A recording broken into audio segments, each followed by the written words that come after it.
when they incarcerate you in anything, is to shut down the body, the very clothes you're wearing, the very fact that, again, children don't even touch the skin of their mothers. All of this stuff, that, all of the conspiracy is also about shutting down the higher intelligence of your body. And then you're going to go over to, a college campus in your suit and tie and listen to some joker who himself has lived entirely in an urbanized environment talk to you about that there's no such thing as consciousness. It's demonstrably false, and you can prove it in a second if you spent more time in nature. Right. Because then you would start to understand the intimate connections between your own process of thinking, right, and the universal order, how they work together. But the mechanics of how they work together is very quiet. No matter how, no matter what you try to do in the city environment, it will not come to you, or it only will in bits. It'll only come to you spasmodically. It will never be clear enough. You have to tone down the noise and chatter of the ego. An ego means nothing more than the surface of yourself. Right? Like Wilhelm Reich, in his paradigm, ego is anything that's a skin, that's a surface. So the surface of your whole body that faces the world, registers the things around you, that's the ego. It's not a thing in the head at all. Then there's the deeper core that lies within. And so you have to kind of quieten, right, the rest of the cacophony around you and the stimuli of the world in order to then know what these professors in materialism never want you to know. They want you to live in the urbanized environment, to live in the intellect, so that you never grasp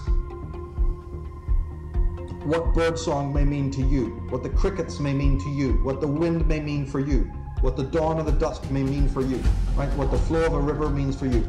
All of that doesn't have experience. What the fuck? The wheat field, that doesn't have any experience. The oak tree, or the thrush, or the blackbird, or the raven, they're just things floating about out there. What do I care about their experience? Sure, it's only I'm interested in my experience. So you live your whole life unaware that a rock has an experience, and you can commune with that rock. You can think about it. You can say, who are you? And then you can take that up to other levels, which I went into in the Disciples of Mysterium book. We're trying to do a little bit in the series as well, to get people to realize the preposterousness. You see, all you can do is point out the inconsistencies, the preposterousness of these paradigms, subjects and objects. Yeah, people, wrote accusatively and said, hey, you say in the early chapters of Disciples of Mysterium that you're subjectivists. You're a subjectivist. Does that mean that you deny the objective world? And I say no. But in order for you to even have the objective world to know about, you first have to be a subject to grasp it. And then at the moment of when you die, when you're dead, there is no objectivity anymore. So the most important event in your life after you're born is death.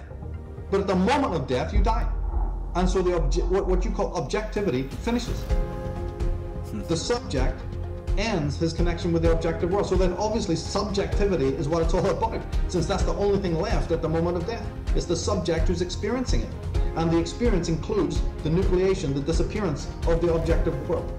Even your body dies at that point. So there's only left the subjective. Because it's only the subjective at that, in other words, nobody can experience your death for you. The day you die, nothing else is dying around you. You're the one dying, right? Everyone else is alive. So it's your subjective experience, not theirs. So death is the most confirmation that you can have that the subjective does exist.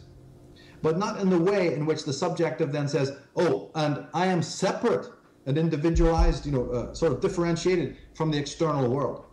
I constitute the objective world. So ultimately, yeah, the words are wrong. They are, what you would call it, inadequate.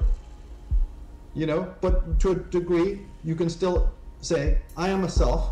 My selfhood constitutes the world. Because my ego creates a divide between the inner world, right, which is only knowable to myself. I have unique knowledge and capacity to delve into the self. And then outside that circle of the ego is a thing called the world.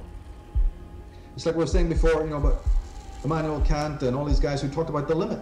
The limit is very, very necessary, in context to human freedom. Because if I'm inside a wall, inside a circle, I already know just by being within that circle that there's an outside of the circle. I don't even ever in my life need to see it. I don't have to even climb over the wall and look over the wall to say, oh, there's something bigger than my circle. The very fact that I know I'm in a sphere in a circle, I mean, in an enclosure, automatically implies that there's something outside that enclosure.